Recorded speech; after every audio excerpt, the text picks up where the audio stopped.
আজকে মাদ্রাসা পড়ে অনেকে দুনিয়ার চিন্তা করে। মাদ্রাসায় পড়তেছো কি চাকরির লোভে, ব্যবসার লোভে, কাকে খুশি করার জন্য? বাগদাদে বড় একটা ইউনিভার্সিটি ছিল, নিজামিয়া ইউনিভার্সিটি। বাগদাদের বাদশাহ এটা চালাইতেন, সকল খরচ দিতেন।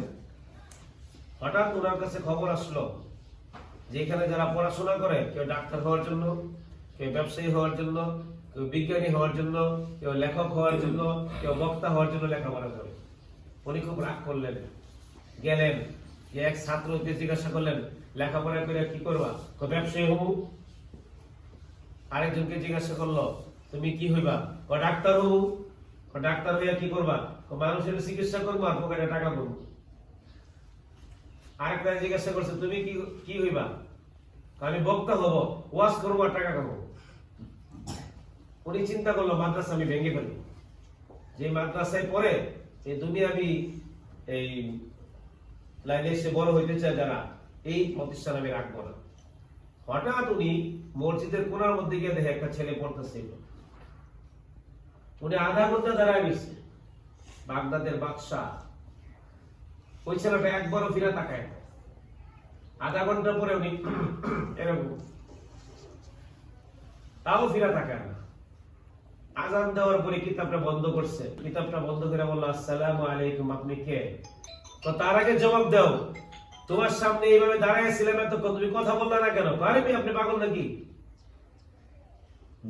আমি কোরআন শরীফ পড়তেছি, কিতাব পড়তেছি, আমার মনোযোগ সব আল্লাহ পাকের দিকে, আমার মনোযোগ কোরআনের দিকে, আমার ধ্যান জ্ঞান মন চিন্তা চেতনা সাধনা সব কোরআনের দিকে নিবিষ্ট। আমি তোমার দিকে তাকাই মুখের লিগা, তুমি কোন জায়গার বাসা? একটু পরে একটা লোক দূর থেকে এসে বলে জানো এটাই বাদশা। তখন একটু ঘাবড়াই গেল, আপনি বাদশা? যাই হোক, বাদশা হলে রয়েছেন, আপনার চেয়ে বড় বাদশা আমার আল্লাহ। আমার আল্লাহ যদি খুশি থাকে, আমার রাসূল যদি খুশি থাকে, আপনি বেজার হইলে আমার কোনো আপত্তি নেই। ঠিক তো জানো এই প্রতিষ্ঠান আমি চালাই, চালাইলে চালাম। পরে উনি ডাইকা বুকে চড়া যেটা বললো যে আমি এত খুশি, আমার প্রতিষ্ঠানে যতদিন তোমার মতো ছাত্র থাকবে ততদিন এই প্রতিষ্ঠান আমি টিকায় রাখবো। তুমি যেদিন লেখাপড়া শেষ ভাইকে ফেলাবো, আর দরকার নেই। বাকি একটাও মানুষের মতো মানুষ হইব না, কামেন না। এই বাচ্চাটা, এই ছাত্রটা পরবর্তী ইমাম গাজ্জালি হয়েছে। ইমাম গাজ্জালির ঘটনা।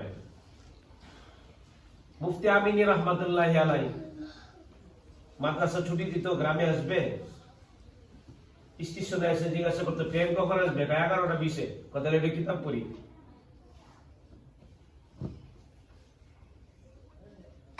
হঠাৎ করে আজান দিছে, কিতাবটা রেখে বলো ভাই ট্রেন আসছিল।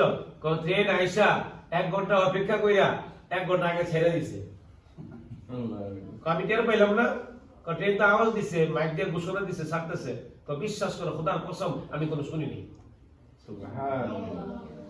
সে আমিনী রহমাতুল্লাহ আলাইহিকে আল্লাহ কত বড় বানায় দিয়েছে। যাই হোক, তোমরা বুঝো, আশা করি তোমাদের উস্তাদরা বলে আসলাম, ভবিষ্যতে যদি কখনো আসি আরো বলবো। তাহলে মনোযোগ দিয়ে পড়তে হবে, ঠিক আছে? এখানে এমন প্রতিভা লুকায় আছে তোমাদের মধ্যে, বিশ্বাস করো আর না করো। তোমাদের মতো বয়সে তো আমিও আমার গ্রামে ছিলাম।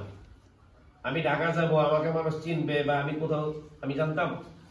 এমনও আছে যে এখানে লুকায় আছে এমন একটা সুপ্ত প্রতিভা, যেটা আগামীতে বাইতুল মুকাররমের খতিব হবে ইনশাআল্লাহ, বাংলাদেশের নেতৃত্ব দিবে। সারা বাংলাদেশটা শুধু সারা বিশ্বের লোক চিনবে, এমন চেনা এখানে লুকায় আছে। কিন্তু সেটা কে? চেষ্টা করে আমরা করতে হবে, সবাই মনে করতে হবে সেটা আমি। ছেলে হোক মেয়ে হোক, সবাইকে শিক্ষা অর্জন করতে হবে। দ্বীনে ইলম অর্জন করা প্রত্যেক নরনারীর উপরে। হাদিসটা বলো না, হাদিসটা বলো, বলো বলো বলো, জোরে এত জোরে বলো একসাথে। আরেকটা হাদিস আছে না, সর্বোত্তম ওই ব্যক্তি, বলো তো এটা।